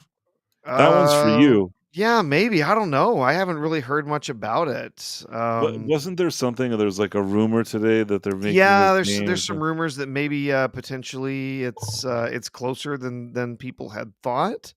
Some people thought that maybe it was not in development anymore, but then there was some rumors that maybe, perhaps it was, back in development now, and maybe even further on in development than they thought. I don't really think I have an article or anything about it. I'll look around for that. Here, we can talk about this in the meantime. Did you see the Entertainment Weekly story today about Fantastic Four? Remind me. All Oh, right. I think so. I think I did. Big feature story today about the Fantastic Four. I don't like Yes. these guys. These guys are annoying me even in this picture. I don't I like it. I don't like any of them in their part at this point. No. Bunch more pictures, coming out from some of the movie. Obviously, it's going to have Pedro Pascal, who at this point, as far as I'm concerned, he has the personality of wallpaper. Vanessa Kirby, Joseph Quinn, Evan Moss Bacharach. Again, I don't particularly have anything a major problem with any of these actors, but No, except for Pedro Pascal that we see him in every movie, the other actors, I don't hate them. If they were just in a movie, I wouldn't be like, "Oh, I hate these guys." I just don't think that they're a good fit for Fantastic Four. yeah, yeah, they just don't feel like a team. You don't feel the chemistry when you see them around. Maybe it's there in the movie. I could be totally wrong, but I just don't see it. Um, it talks a bit about how they really did build out huge sets for for a lot of these parts of the film. They built out Reed's lab. They built out other parts with different colors of different areas. Uh, you know they introduced some there's some little clips here of them in their spacesuits. I don't know why they're so obsessed with the spacesuit thing. I don't get it. I don't think the spacesuits look all that great. And why Um, can't Pedro Pascal shave his stupid mustache? yeah, I know it's so dumb. Um, or he could have grown a full beard to go with it, so that he would look like a version of Reed Richard that has the full beard. But uh, so they're talking about having worked on this. And how they had to develop some of the characters. This was the one that a lot of people got stuck on is Vanessa Kirby talking about, oh, look, there's some more pictures of the spacesuits. She's Okay, holding his great. hand or something. Yeah, she's of course holding his hand. Yeah, Super annoying. someone's got to be touching him at all times. Um, as Recapturing the magic on the movie screen has proved elusive. Yes, it has. There have been 3 Fantastic Four movies, 4 if you count Roger Corman's unreleased low budget '94. By the way, actually not that bad of a movie. Maybe the most successful version on a Fantastic Four on film, aside from some of the cartoons. Right? It was the Roger Corman one. Have you seen that one, Price? I've never seen it actually. I admit I've never seen the Roger Corman one. Is Yeah. it on where does one find it? You can find it on YouTube, or I can point you in the direction to find it somewhere. But Awesome. it's honestly not that bad. I I think that the Doctor Doom that they put in there, they just go full comic book. They just recreate the Doctor Doom costume, mask and all, from the comic books, and it looks perfect. It looks just like it should, instead of trying to reimagine it in some other way and make it more technological or something like they've done with a bunch of the other movies. It looks like the comic book and it works. And even in this low budget movie, they've got a Ben Grimm there, as the Thing. He's huge. He's kind of rocky and bumpy and orange. And they even have, an animated animatronic mouth that moves around, and it works. Does it feel low budget? Absolutely. It feels low budget. Anyone who's seen it is not going to argue that they cut corners wherever they could to save money. They couldn't get the rights to some of the characters from the Fantastic Four to use, like some of the villains. So they had to make up some others. But all in all, the movie works fine. And even though it feels a little cheap sometimes, there's heart. You feel more of the dynamic of the characters working together. And yes, some of the CGI is extremely dodgy, but you get over it, right? Because you're just enjoying sort of the ride. But yeah, the Obviously. really the thing that the Doctor Doom that they have in there is really, I think it's the best version of Doom that they've ever had in an actual film. You mean Uh, the Corman one? yes, Interesting. I they mean, yeah. I have to see that then. Yeah, they just take the comic book and they say, "Let's do that in real life." They don't try and do any other clever things with it. They just make a dude who's got big metal armor and a green cloak and all sorts of stuff. There you go.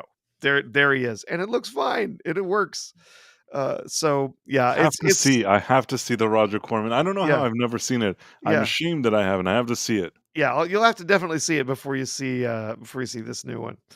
Um, so one of the things that there's some more hugging, some more touching. So annoying, man. I Um, don't like this. there's Eben Moss Backrack in his spacesuit again. Talk about the family. Man, more spacesuits, really? Okay. This is clearly supposed to be for later in the film, as we can see that this is the big, uh, the big thing suit. Um, let's see, where did I see? They talked about how there's you know that the sort of the character of Johnny Storm just didn't really work today because Johnny Storm was too much of a ladies' man and whatever. So they wanted a gentler version of Johnny Storm. Gag me. Again, a lot of people have guessed that perhaps he might be gay. I think that might just be one more confirmation. There's a real chance that's the case. You Uh, think he is? we'll see, right? See, he's on the spaceship for a reason. Things sometimes forget that in various common stories, he's one of the most heroic, even if he's undercutting his heroism at every turn with humor. He's Sue's brother, which means they are cut from similar cloth. Let's see, is there another one up here? Oh, he's a man that leads with bravado, which can be an affront sometimes, but he's also funny. Kevin Feige and I were speaking about previous iterations and where we are culturally. He was branded as a Oh, womanizing, devil may care guy, but is that sexy these days? yes, I I yes, don't it's think very sexy. so. It's This very sexy. this Go on. version of Johnny is less callous with other people's feelings, and hopefully there's a self-awareness about what's driving that Oh, attention-seeking behavior. come on, man. This Just sucks. kill This me fucking now. sucks. I'm sorry, Sean. This sucks. It smells of Oh, modern audience. this Oh, is just modern terrible, audience. man. Empress and M says this makes me want to watch some Venture Brothers episodes instead. Yes, I would much rather see the Impossible Family than watch this. um, let's see. Then there were some comments about, of course, we've got Vanessa Kirby, who is playing, uh, the Invisible Girl, the Invisible Woman, whatever. So, um, we put some of this together. It says achieving global political peace sounds only slightly harder than synthesizing a decades-long long fictional history of Sue Storm. As Marvel's first female superhero, she's been part of the Fantastic Four since its first issue, but back then she carried the demeaning code name of Invisible Girl, could only turn herself invisible, and mostly functioned as a damsel in distress. If you played an exact 60s Sue Storm today, everyone would think she was a bit of a doormat. So, figuring out how to capture the essence of what she represented to each generation, where the gender politics were different, and embody that today was the greatest joy of this. This really isn't good. I don't have any faith in this movie now. So, Johnny's gonna be not Johnny Storm, and Sue Storm is going to be a modern feminist. That's what I'm reading. Yeah, it doesn't sound good at all. Ugh. I feel like it's as if they would have not shown any trailer and not spoken about the movie, and I would have seen nothing, the movie would have been in a better situation than it is now. Kirby continues. I've always been really interested in the mess of femininity and how can you be both? How can you be all the things, not just the tough, invincible, powerful woman, but also a mother who gives birth, which is itself a superhero act. I love these characters are real humans in a messy family who argue and try to work it out and get things wrong. Okay, Yeah. sure. Whatever. I just it just it's more wood on the fire of believing that this is going to be a disaster of a movie. Yeah. But I don't know. What do you think, Price? Is this bad news? Yeah. I don't have a good feeling about the movie. Really, when you look at the casting, the second I saw Pedro Pascal, it was a sign that this thing isn't being taken seriously, and they haven't changed my mind until now. Nope. It does not it does not look good. Again, I'll say it again. I would love for this to be a good movie. I would. I would love an enjoyable comic book romp with it, but I think that the MCU is toast.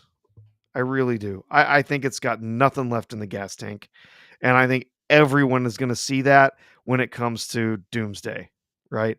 This year is gonna be just flop after flop. I think of any of these, probably just because the budget was fairly limited for Thunderbolts, it might still have a chance of pulling out, a win, at least as far as budget is concerned. Maybe it's got a good story, maybe it doesn't. I don't know. But I think this is just going to be one failure after another this year for the MCU. And then Doomsday just, I just don't care. I don't think there's a chance it's going to be good. I think the MCU is just done. Yeah, I tend to agree. I think that that here and there they'll be able to make a movie that maybe generates some interest in money, but the type of money printing that was done during the peak MCU days, I don't think that they can get back there.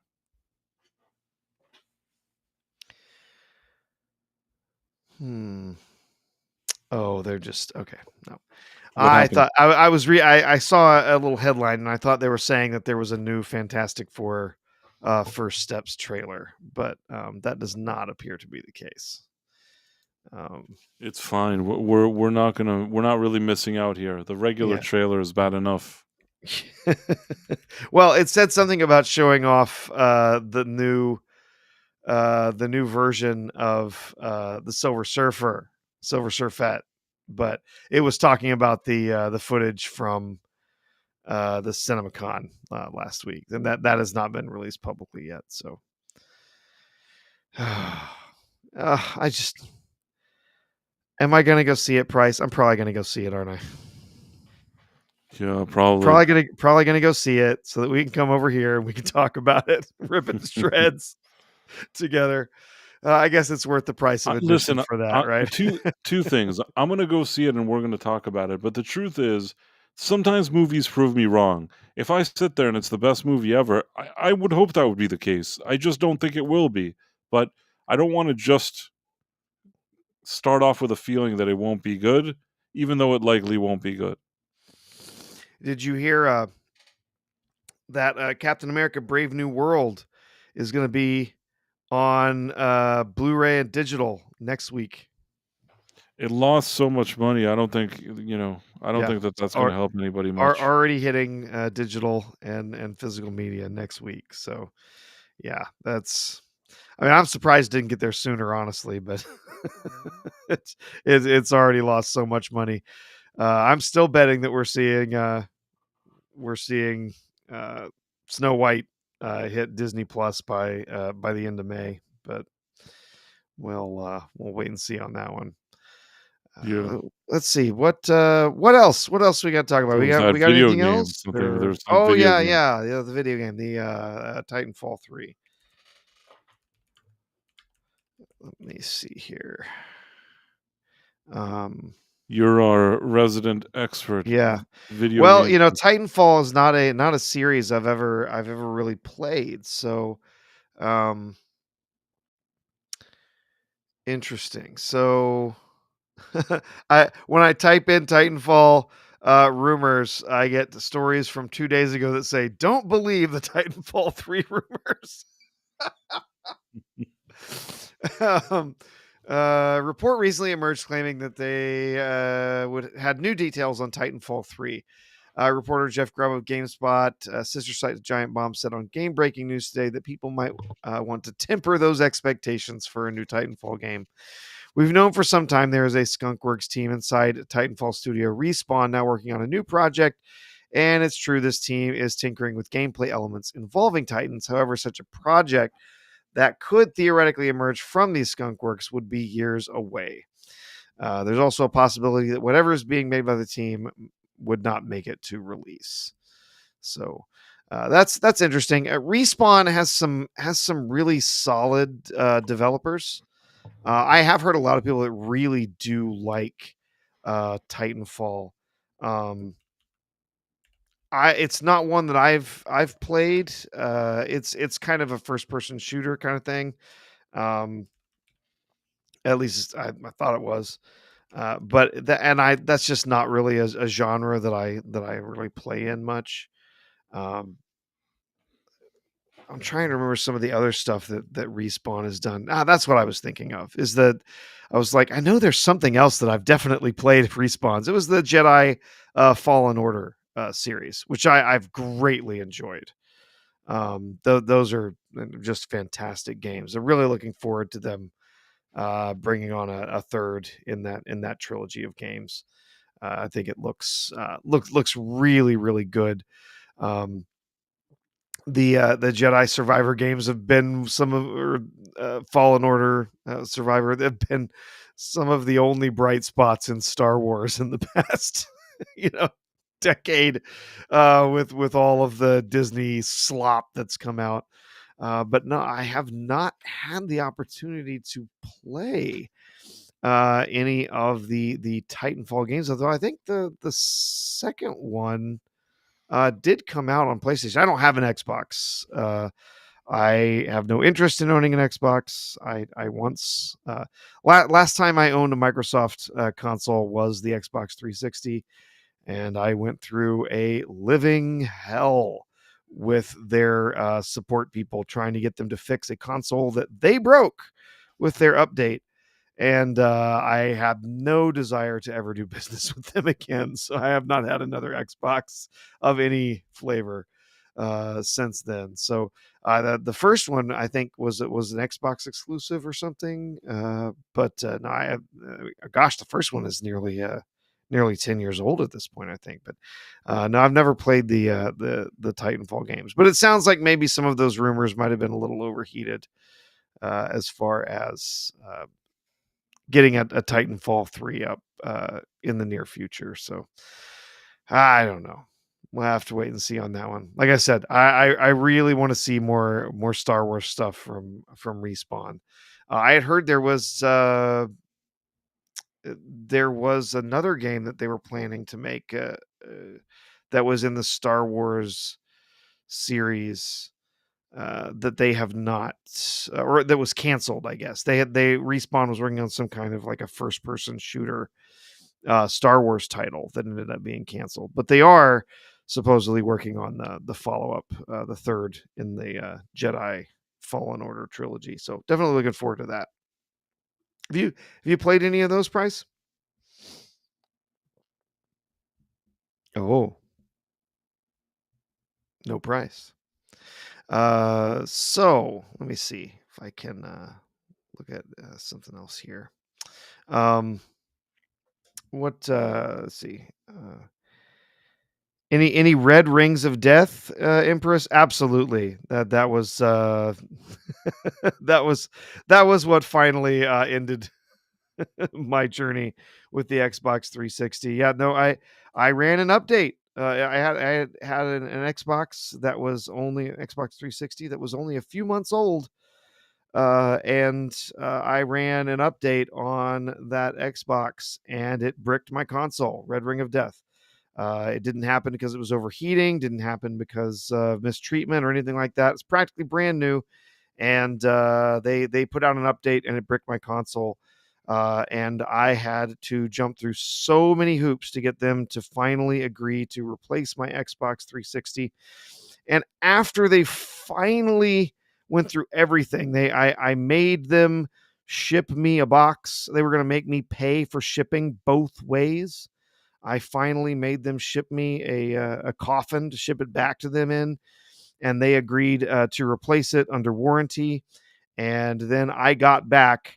I had a new. They had several different models of the Xbox 360, and I had a newer model. It was after they had updated to some newer models, had better cooling and slightly modified design. What I got back was an original, like a launch version of Xbox 360 that looked like a kid had kicked it up and down the stairs. It literally all the rubber feet were worn off of it. It had a big black mark down the side of it, or that had been sort of scratched into the plastic, and then it looked like somebody had tried to use something to sort of clean it off.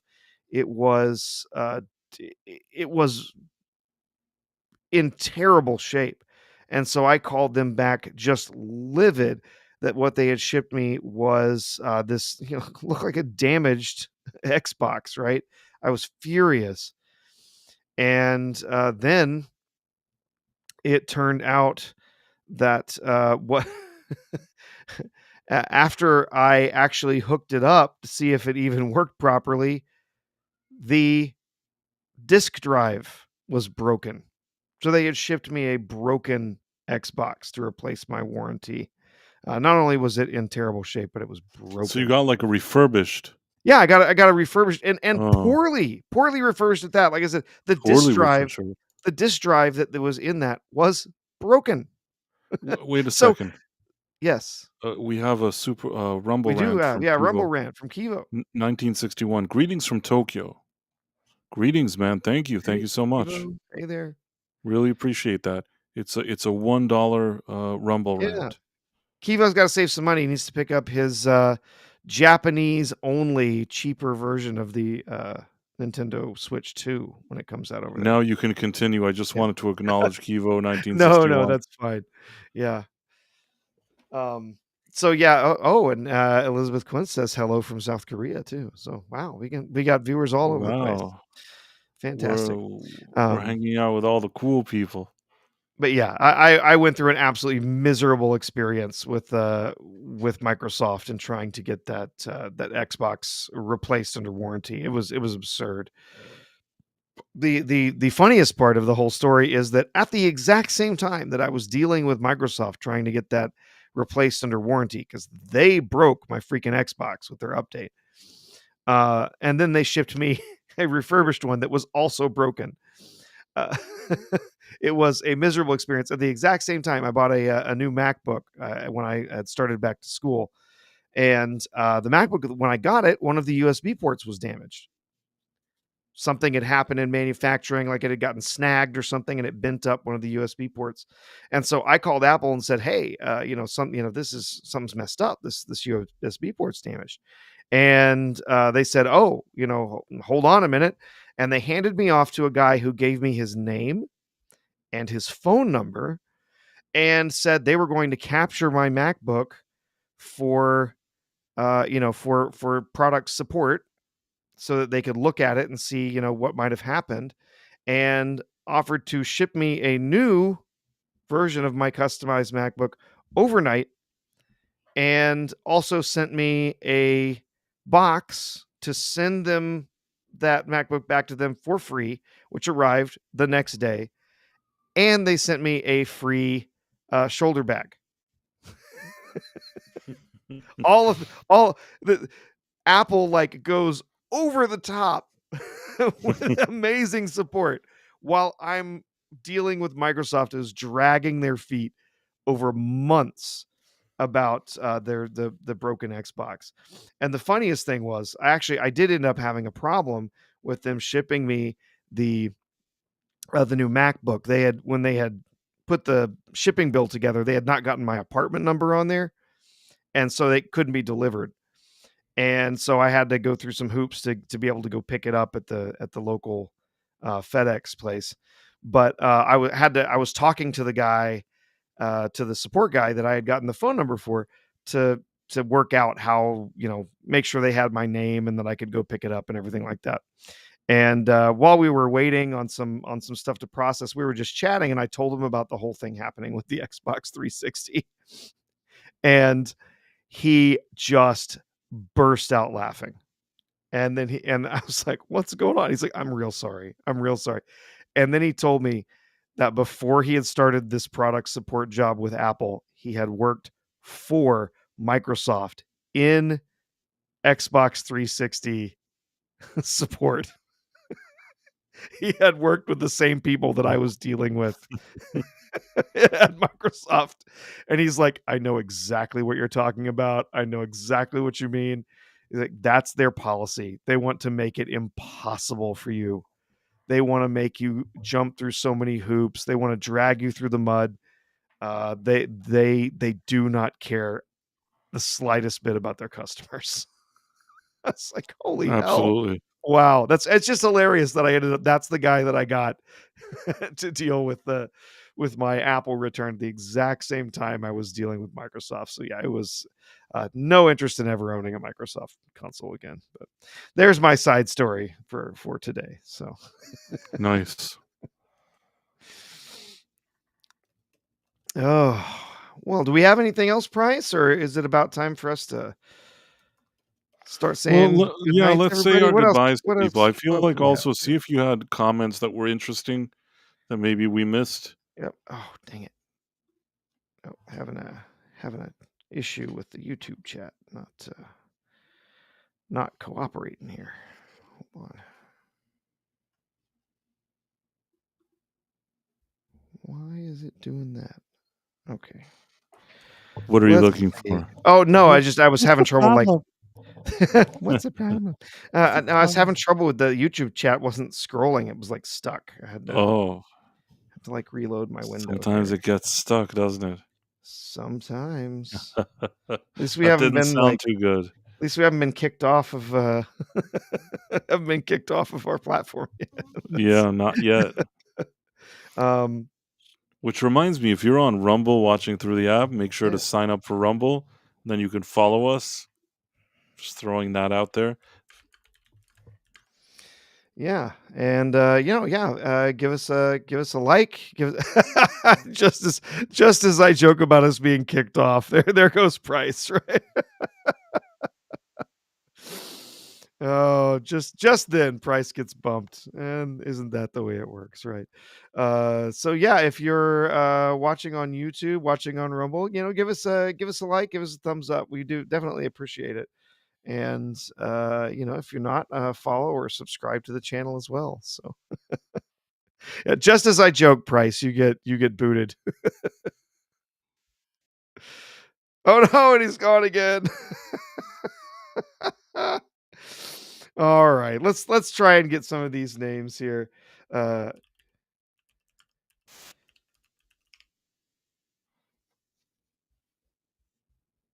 let's see here. He With said the R word. The R what? word. I don't even know what the context is. What? Somebody said the R word. Oh, Was it you? reboot, refresh. I don't know. Ah, What okay. um, but we did have a bunch of people with us tonight. Smaller audience this evening, but that's cool. We still love having everybody here. And let's see. Well, I got between the two platforms, I think that Yeah, it we're was doing actually fine. that Doing was all fine. right. There's still Yeah. some good people here. Yeah, of course.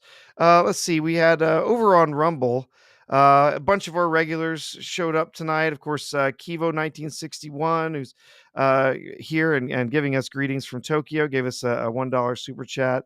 Good to see you, Kivo. Also got Pyromancer over here, another regular that we see around a lot, and Elizabeth Quince, one of our newer regulars, but she's showing up each show. We're super glad to have you here, Elizabeth Quince, and glad that you're joining us from South Korea. So it's good to see you over there, and maybe some other people just hanging out, just listening to the show over on Rumble, and that's awesome too. So even if you're lurking out there, we appreciate you being around. And then just taking a look here at some of those that joined us on YouTube. We had Smilex pop in early on. He was joking with me about about the show starting a little bit late. He even introduced the show for you, Price, in the chat if you didn't see it. I think I saw something. Yeah.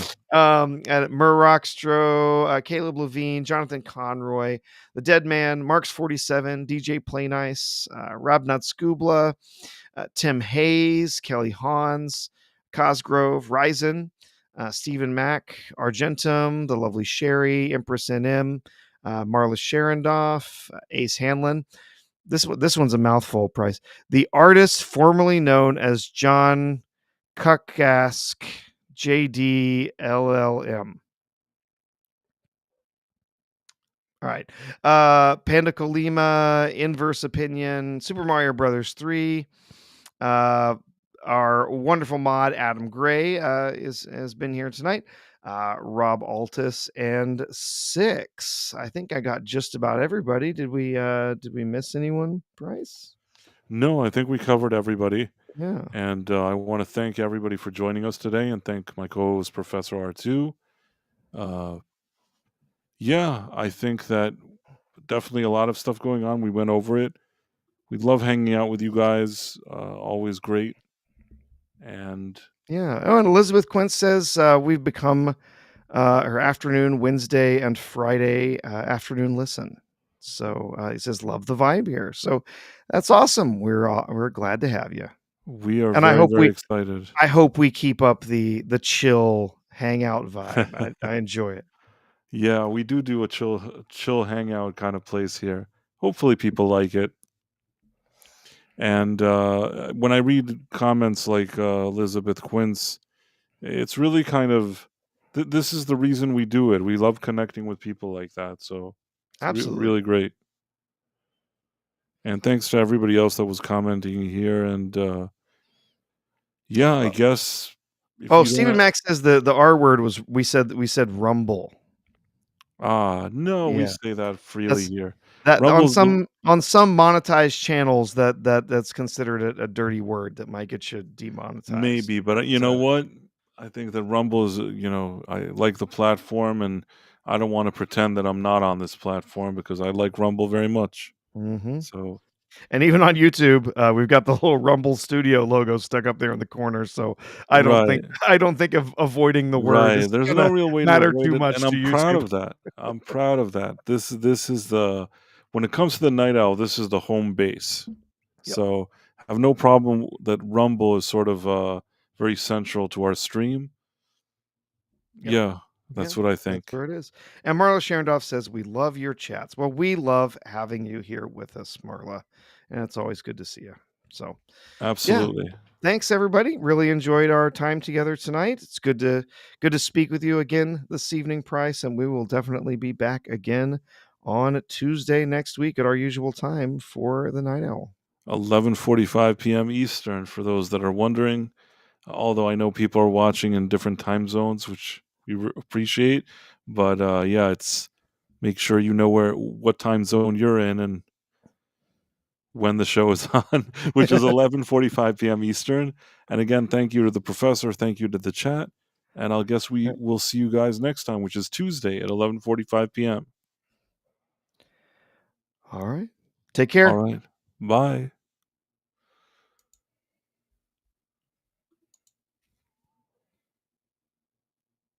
The stream is still active.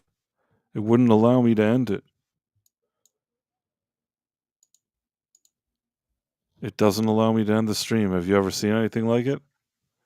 No, I wonder if anybody could hear me. I think they can. Yes. Wow, that's so crazy. I'm pressing on the button. Okay. End stream. Nope. Doesn't allow it. Let me try to go out and come back in. Tell some jokes in the meantime. We're not allowed to stop everyone. They're keeping us here. We're prisoners of Rumble Studio, and I don't know what to do next. What do we do? But We're being held here against hold our on. will by Rumble Studio.